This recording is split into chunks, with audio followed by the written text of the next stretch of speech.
Welcome to GRE. I'm your host, Keith Weinhold. Are we in a recession? Today's guest thinks so. Learn exactly how much I've been getting for rent increases in some of my own properties. If you're still doing your taxes yourself, new changes could have you rethinking that. Today on Get Rich Education. If you're looking to grow your passive income from real estate, pay attention. My Property Stats is a deal analysis tool developed by an active investor to cut the time it takes to analyze any deal by over 90%. For any real estate class, you can calculate the exact price to pay to hit your cash flow and IRR goals. Build a world-class pro forma. Calculate the most you should pay for a renovation. Run multiple scenarios with a comparison tool and more. My Property Stats is the all-in-one toolkit for real estate investors. That means more deals, more cash flow, and more returns. Go to mypropertystats.com/GRE now and use the coupon code GRE to get 10% off your first year. That's just $90 a year for a tool that can save 10 hours per deal. No more spreadsheets, no more juggling multiple files. Use coupon code GRE to get 10% off at mypropertystats.com/GRE. Knowing the difference between a turnkey provider and a vertically integrated rental property company can cost you hundreds of thousands of dollars over the life of your investment. Some companies sell you a property they don't own, renovate it with contractors they don't control, refer you to a property management company they don't manage, all in multiple markets because they can't source enough inventory. That's why truly passive investors work with our friends at JWB Real Estate Capital, perhaps the country's only vertically integrated rental property investment company. They operate in one market, Jacksonville, Florida, and their whole job is to make investing in rental properties easy for you. In fact, because of their vertically integrated approach, their clients have gained 79% more home price appreciation than the overall Jacksonville market since 2013. Find out more about why it pays to invest with JWB. Call them at 904-677-6777 or go to jwbrealestate.com/GRE. GRE listeners can't stop talking about their service from Ridge Lending Group and MLS 42056. They've provided our tribe with more loans than anyone. They're truly a top lender for beginners and veterans. It's where I go to get my own loans for single-family rental property up to 4 plexes. So start your pre-qualification and you can chat with President Chaley Ridge personally. They'll even deliver your custom plan for growing your real estate portfolio. Start at ridgelendinggroup.com. You're listening to the show that has created more financial freedom than nearly any show in the world. This is Get Rich Education.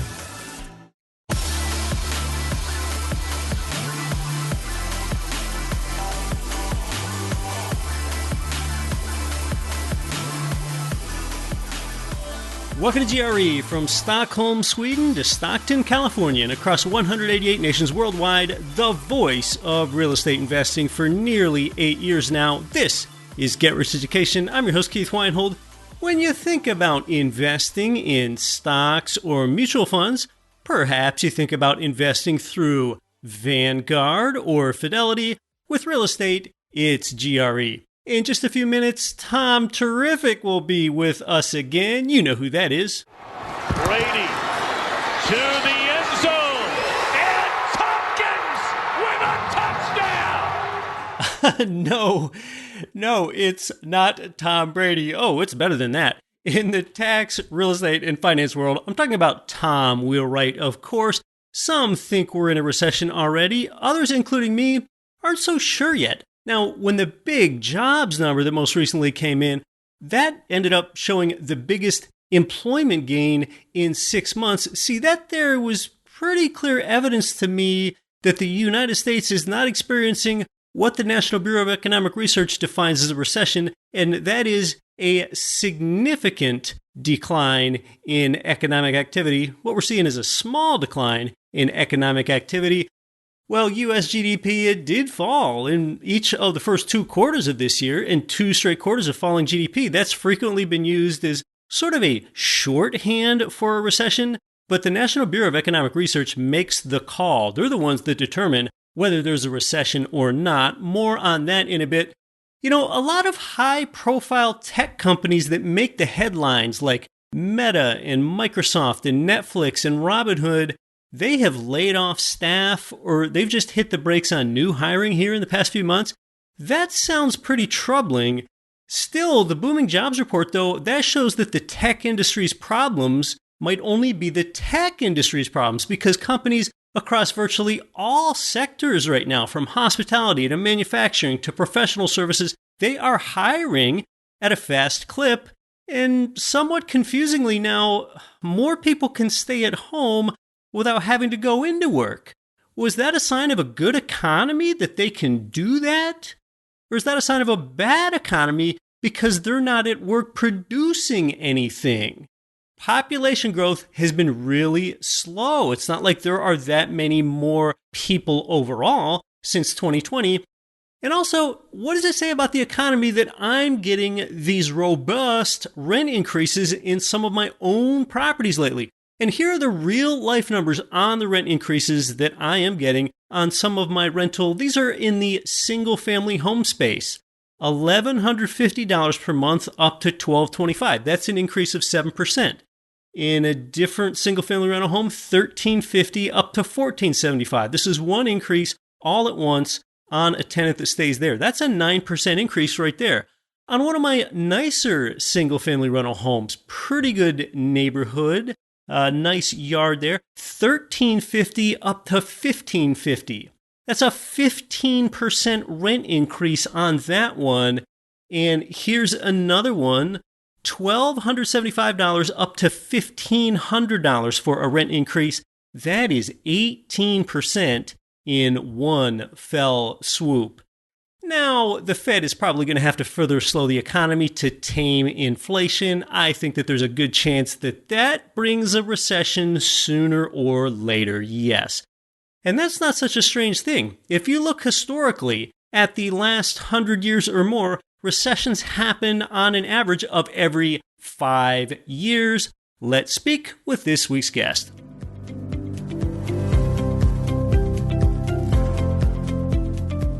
This week's guest is the founder of Wealthability. He helps you permanently and legally reduce your taxes. He's got a great new book, and I don't recommend that many books because it takes quite a bit of your time, but his is a book I recommend. It just came out last month. It's called The Win-Win Wealth Strategy. Welcome back to Get Rich Education, Tom Wheelwright. Thanks, Keith. Always good to be with you. Tom, economics are always interesting to guys like you and I, but this year has been especially interesting with higher inflation than we've seen in 40 years and the Fed raising rates to counteract that. Tell us your thoughts about the economic forces that are taking place today, Tom. So a couple of things. First of all, we're already in a recession. So the idea that the Fed is not going to put us in recession, we've been actually in a decreasing increase, if you will, for several years. Jim Rickards, my good friend and a New York Times bestselling author, recently wrote a book about that, The New Great Depression. So we are in recession. I think we technically actually have the 2 quarters. So we are in that place where we're in a recession. People aren't feeling it yet, but people will feel it pretty quickly. We see employment. The numbers were strong last month. We are seeing some softening of employment, but here's why we're not seeing employment. We're not seeing employment being a problem because of the Great Resignation. Remember, employment numbers don't include people who don't consider themselves part of the workforce. And if you have millions of people who pulled themselves out of the workforce, you're going to have full employment of those who want to work.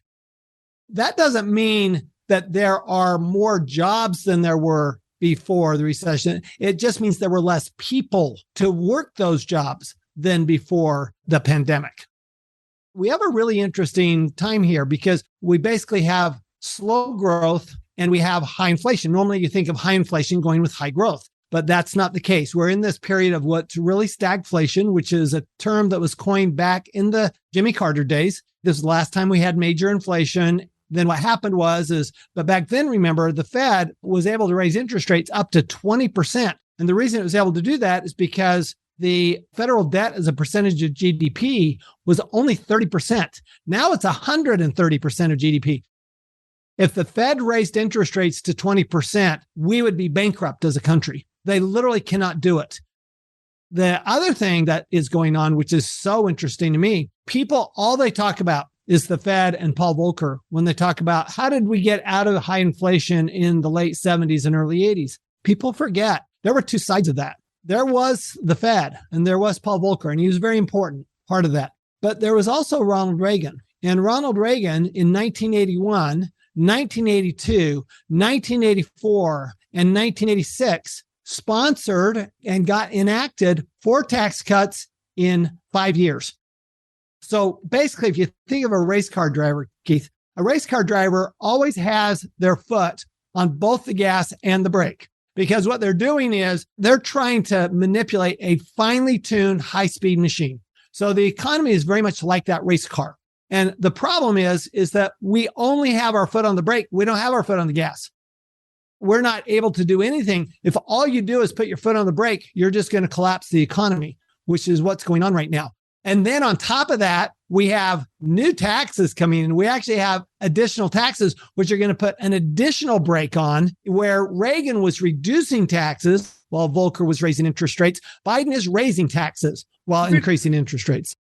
Yeah, well, you bring up an important point, because when most people think about putting the brakes on inflation 40 years ago, they credit Paul Volcker, but you don't hear very much about those Reagan tax cuts that you just mentioned there. We've had Jim Rickards here on the show. He sent me his book. Talk to us more about why you feel like we are now in a recession. Now, of course, we have had that classic recession signal, which generally means 2 consecutive quarters of contracting GDP. That has happened. But of course, the NBER, the National Bureau of Economic Research, yes, actual human beings sit down and determine whether we are in a recession now or not. And sometimes it takes years for them to do this. So yes, I'm actually talking about human beings sit down and decide this stuff, almost like it's a judge sport like figure skating or something. Tell us more about amidst these strong job reports, Tom, and we now have more people employed than we've ever had employed in the history of the United States. Tell us more about why you feel like we're in a recession.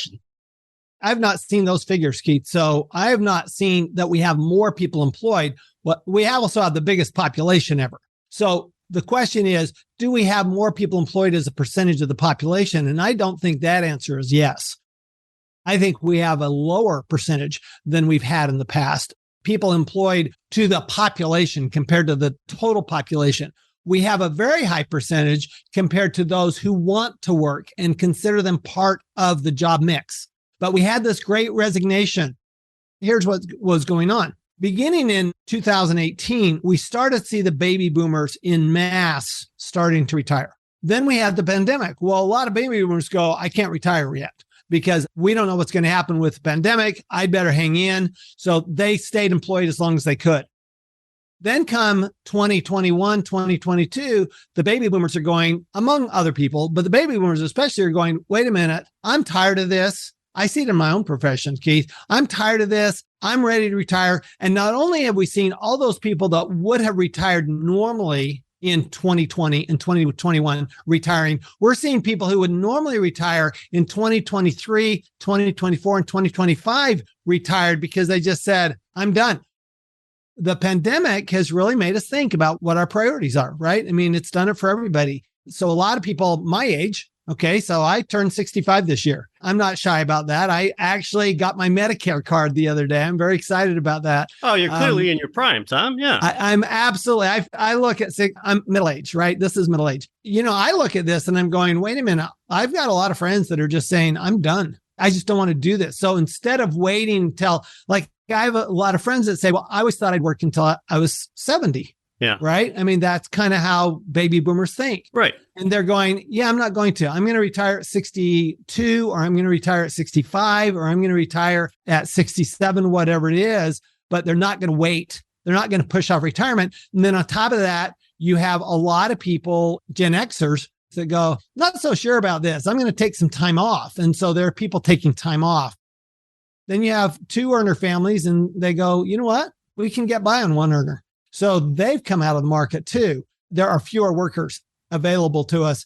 And so when we look at the employment numbers, we're really looking at it as a percentage. And when you look at it as a percentage of the total population, unless you saw something different, I have a hard time believing that as a percentage of the total population, we're higher than we've been in the past.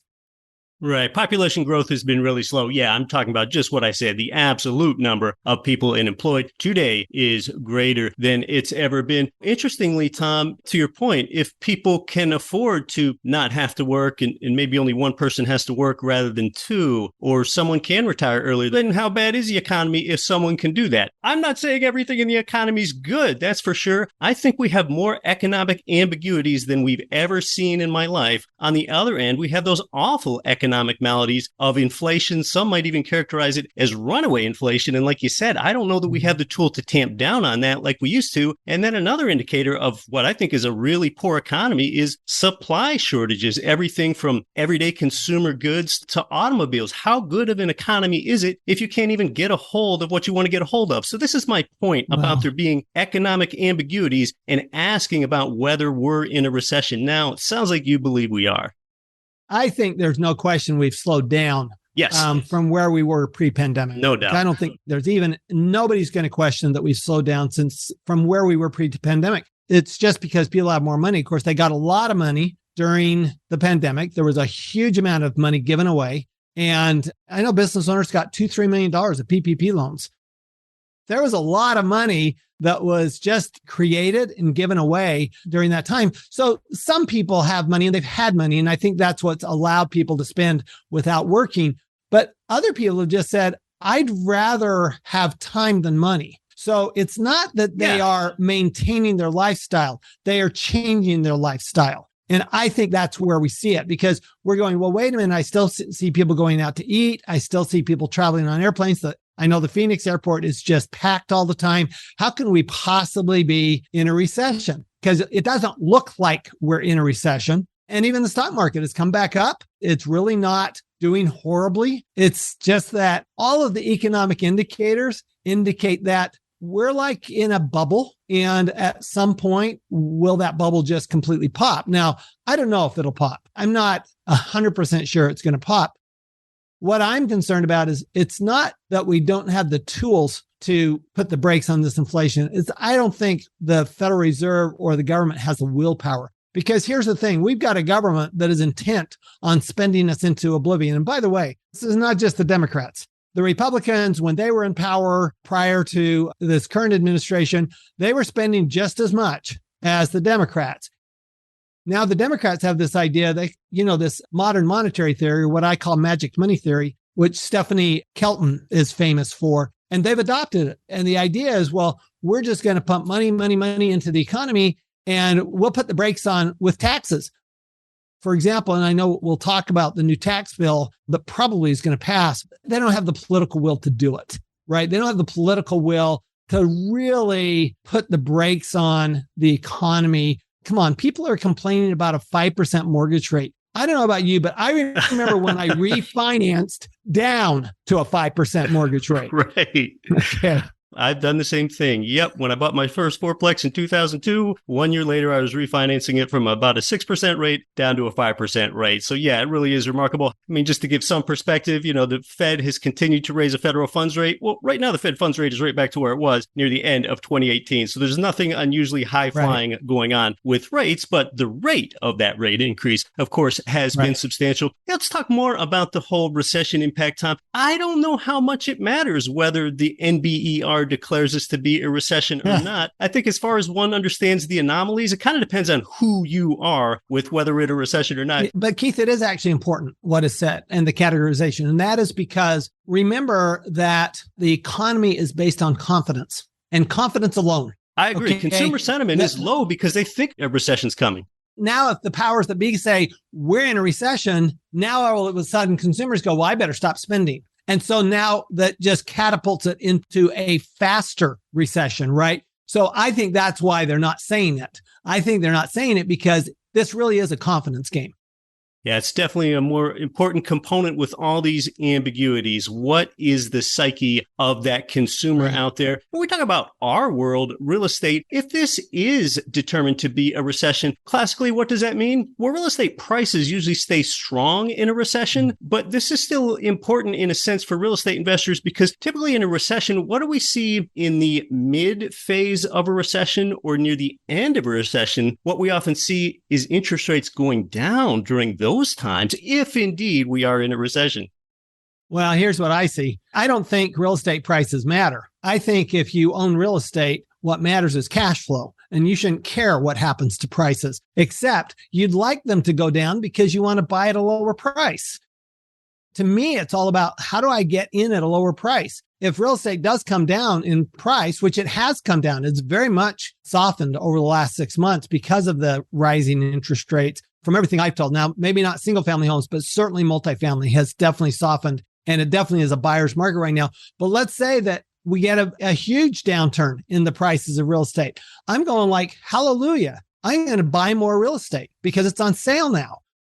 I mean, if you look at the people who really made money in real estate, when did they make money in real estate? They made money in real estate in 1990. This was the RTC days, probably before your time, but I remember it very well. They made money in 2008, 9, and 10, the last Great Recession. That's when they made all their money. They made it during the crash. You don't make money in real estate when you sell. Everybody knows that. You make money in real estate when you buy. And so what you want to do is, right now, prices are leveling off, at least in the multifamily space. In the commercial space, they've leveled off for a couple of years now. So then the question is, well, gee, if this goes down even more, boy, maybe that's going to be my opportunity to buy more. Yeah, to the cash flow investor, prices don't matter much. But with what we were talking about before, about consumer sentiment and mindset, that certainly affects them with the price. You're listening to Get Rich Education. We're talking with Wealthability founder Tom Wheelwright. More important stuff when we come back, including new tax legislation that affects you. I'm your host, Keith Weinhold. You can get a 50-year-old house somewhere or buy a new one directly from the builder with tenant-resilient amenities already built in. With over 3,000 Florida units at different construction stages, they are exclusively for investors. President Wagner Nolasco and team also invest strongly in their own product. That's belief. Start at build2rentdirect.com. That's build the number 2 rentdirect.com. Or text 407-927-5074. Hey, my friend Damian Lupo informed me that checkbook IRAs have been made illegal by the U.S. tax court. If you have a checkbook IRA, your holdings are now disqualified with taxes and penalties up to 50%. But don't panic, Damian and the EQRP company can fix this. Those IRAs can be converted into EQRPs retroactive to last year, getting those tax deductions and reducing your taxable income. In this way, you can invest your 401k or IRA in real estate, Bitcoin, gold, and even your own business. So whether you're a full-time investor or retired or even a dentist with dozens of employees, if you're listening, you qualify, the EQRP works. It's a solution. You'll control your money, kill UBIT, and pay way less taxes. To learn more about this strategy and free up your retirement money, get the newest EQRP special report. Text GRE to 307-213-3475. That's text GRE to 307-213-3475. This is Rich Dad Advisor Ken McElroy. Listen to Get Rich Education with Keith Weinhold and don't quit your daydream.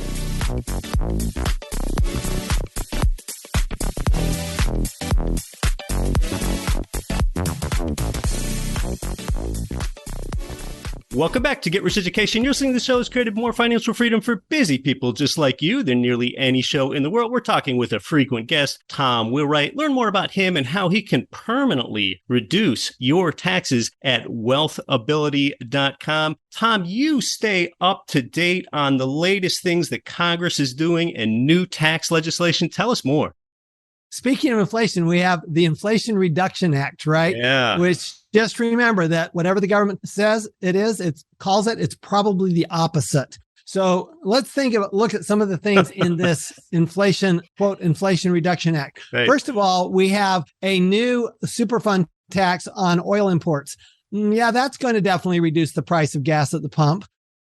Second of all, we have these energy credits. And guess what? Benefits go to, big producers like solar farms and so forth. If you pay prevailing labor rates, you get 5 times the benefit than if you don't pay labor. That's labor union rates we're talking about. So basically, there's this huge encouragement to pay higher wages and pay union level wages. Inflationary. That's not inflationary, right? Then on top of that, now we have a corporate minimum tax. So we have a 15% tax primarily on manufacturers, including pharmaceuticals. What's interesting is at the same time you have this Medicare prescription drug, where they're trying to reduce the Medicare prescription drug. At the same time, they're out there adding additional taxes to pharmaceuticals. I'm going, yeah, that's going to reduce inflation, right? To put additional taxes on pharmaceuticals and manufacturing. Not quite sure how that reduces inflation. And then on top of that, the one thing that may have an impact on inflation is that they're giving the IRS an additional $45 billion for enforcement, which means, by the way, $45 billion for enforcement. Now they're giving them $3 billion for customer service. So that means instead of the IRS answering 10% of their calls, they're now going to answer 20% of their calls. Oh boy, aren't we happy about that? The technology that they put in place in the 1980s, they get a whopping $4 billion for technology, but they get $45 billion for more IRS auditors and more revenue agents and more lawyers. Let me tell you the effect of that. The Joint Committee on Taxation, they're the actual accountants and lawyers who write the law. They estimate that the money that the IRS finds with this $45 billion is 78 to 80% is going to come from people who make between $75,000 and $250,000. This is not coming from the rich folks. Right. They're coming and they're knocking on your door. Now you say, well, wait a minute. It doesn't matter because I don't do anything wrong. I follow the law. So a couple of stories here. The IRS already, there's 2 different deductions that are very clearly in the law. They're absolutely clear that they're in the law. They're incentives that are there on purpose. One's for conservation purposes and one's for business purposes. And the IRS has said, we don't like these deductions. And what they're doing is they wholesale, if you take that deduction, they're going to disallow it. They're not going to look at the reason you took the deduction. They're not going to look at your facts. They're just saying, if you don't like it, take us to court. Guess what, Keith? It costs over $1 million to take a tax case to court. Wow. $1 million to take a tax case to court. You're going, well, wait a minute. The IRS says, they come in, let's say that you took an education credit for sending your kid to college. Okay. The IRS comes in and says, I don't like the way you reported that. I don't like the way you documented that. I don't like whatever, no matter what. And they say, we're going to disallow that. So what's your recourse? Well, you can go to appeals, which is just basically doing exactly what that's part of IRS. So that doesn't do any good. Or we can go to tax court, which will cost you hundreds of thousands of dollars. Even before you to get to tax court, it's going to cost you $25,000 to $50,000 in just legal fees, not counting your time and effort. Plus there's interest, plus there's penalties, plus there's all these other things. So the Wall Street Journal called it the IRS in beast mode. And that's what it is. The IRS is coming for you. The rich people aren't going to pay more tax. They have great accountants, lawyers. They don't lose sleep at night. Okay. That's not what's going to happen. 78 to 80% of the revenue raised under that $45 billion additional tax, according to the Joint Committee on Taxation, for people making $200,000, $250,000 or less. So if that doesn't scare you, I don't know what does. The Inflation Reduction Act, is that the name of it?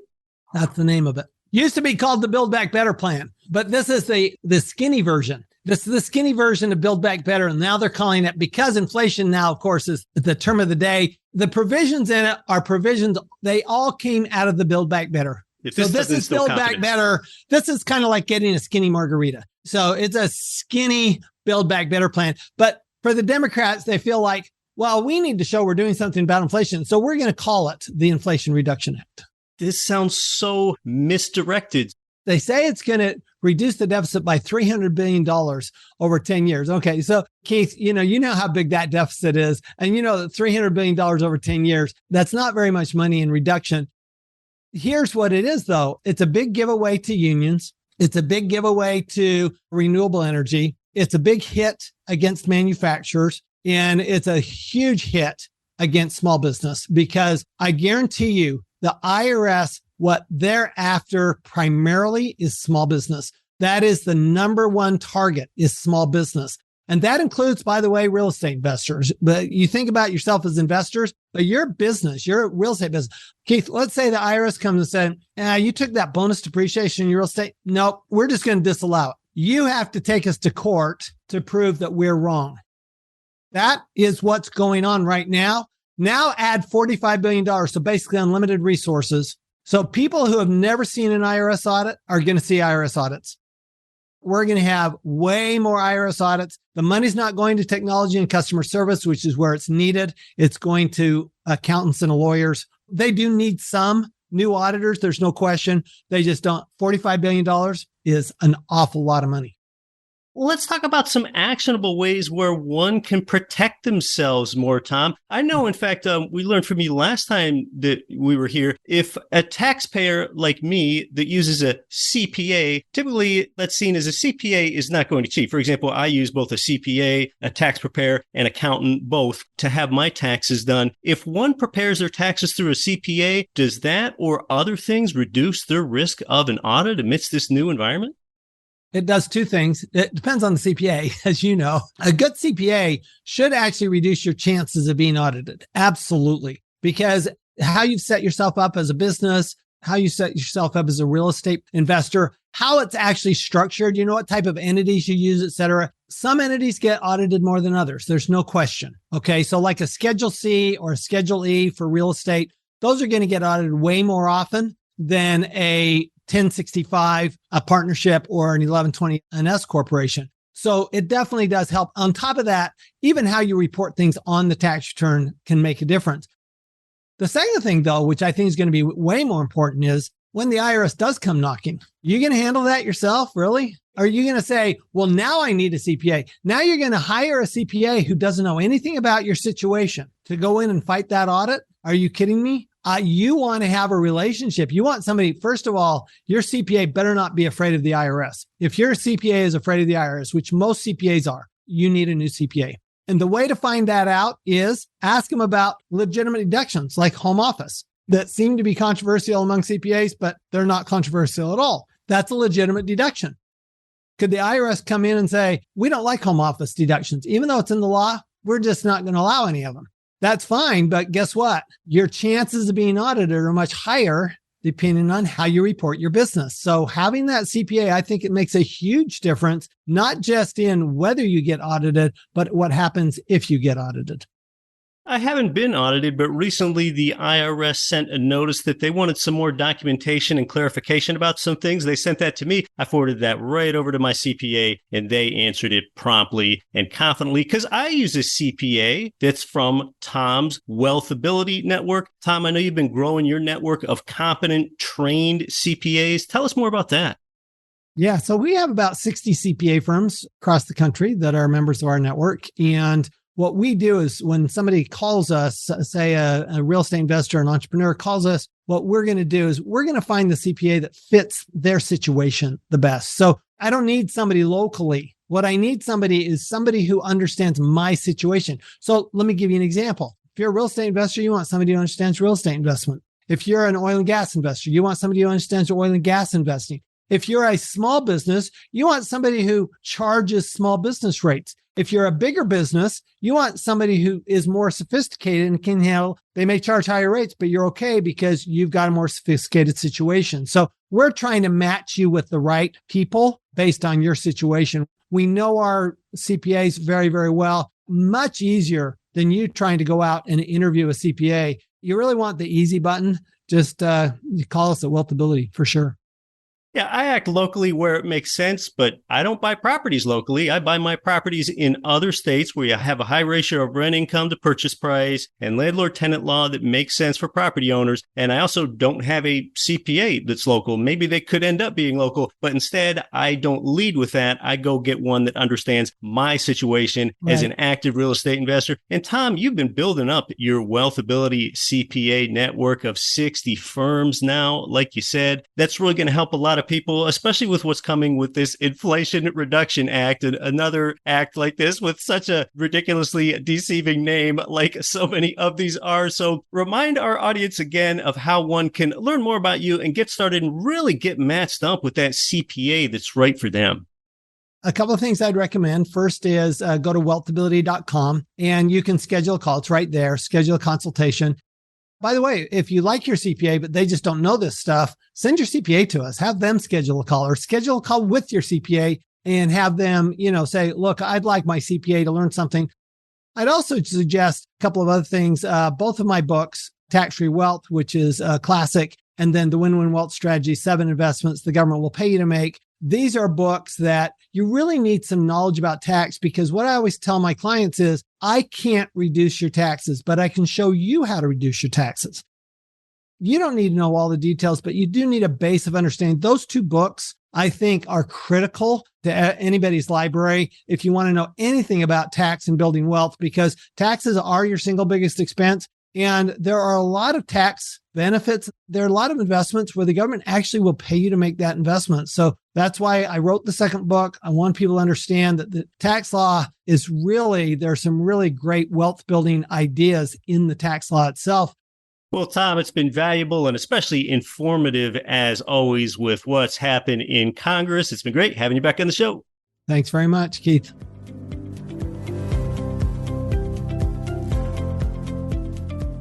Great stuff from Tom, as always. In the show notes, you'll see the chart that I referenced about how America has more employed persons than ever right now and its relevance. In there, you'll also see the chart that shows that in the mid or especially late stages of a recession, mortgage interest rates typically fall. The show notes are typically right there in your podcatcher with the episode. Alternatively, you can see them at getricheducation.com/410.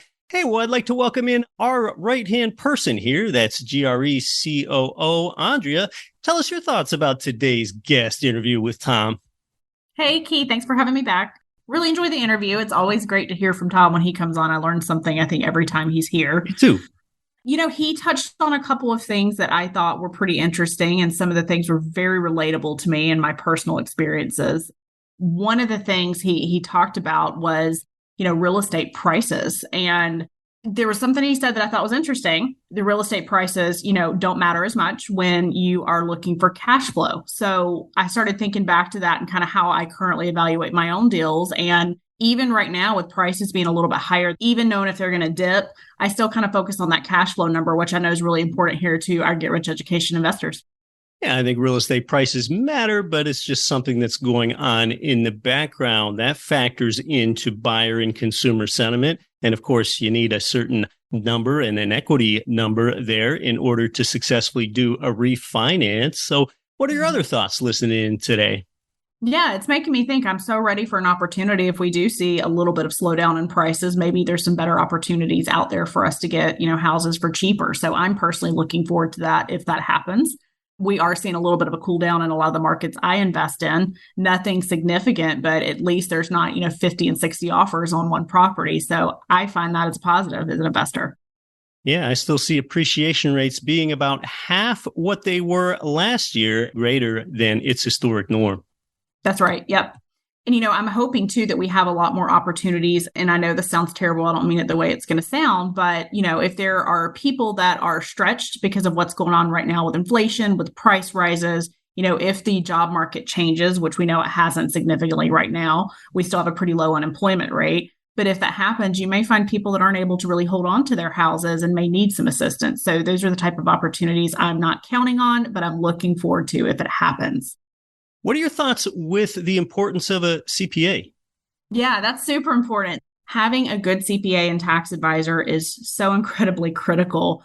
About 10 years ago, I was actually doing my own taxes. This was before I got very heavily into real estate. I just had a normal W-2 job. My taxes were not complicated, and so I did them myself. And all was well and good. I transitioned over to a tax professional a couple years after starting to get really heavily into real estate. And then I got a notice from the IRS that they needed some additional information for me about some taxes that I had self-filed years ago. And it ended up with a back and forth. I actually had to hire somebody to kind of help and look at the situation. And I ended up settling with them right before we went to tax court. And all of this back and forth was over just a couple $1,000s. So if I had had a professional that I may have paid, an extra $200-$300 to for advice that year and just paid them to file my taxes, I would not have ran into that situation.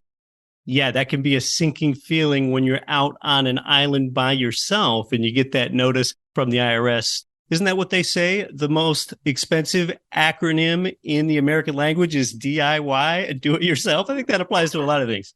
Absolutely, it does. And Tom said something that I thought was interesting. He said, 75 to 80% of people come from that area, where the IRS is targeting. They make $75,000 to, I think he said $250,000. And so that's a big bulk of probably people that are listening to this show. So find a good tax professional. Don't be in that bucket of where the IRS is auditing. Make sure you got everything kind of check marked and balanced and all that good stuff.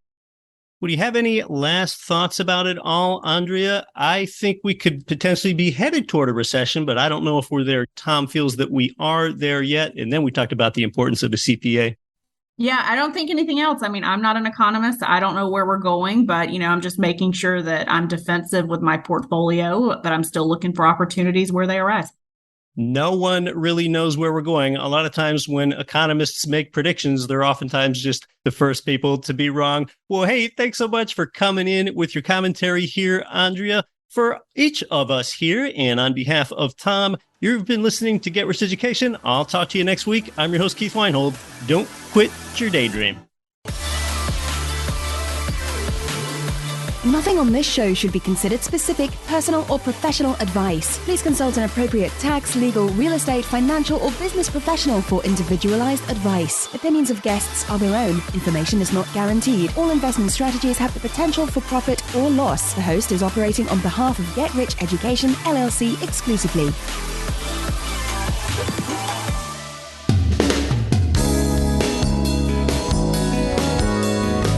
The preceding program was brought to you by your home for wealth building, GetRichEducation.com.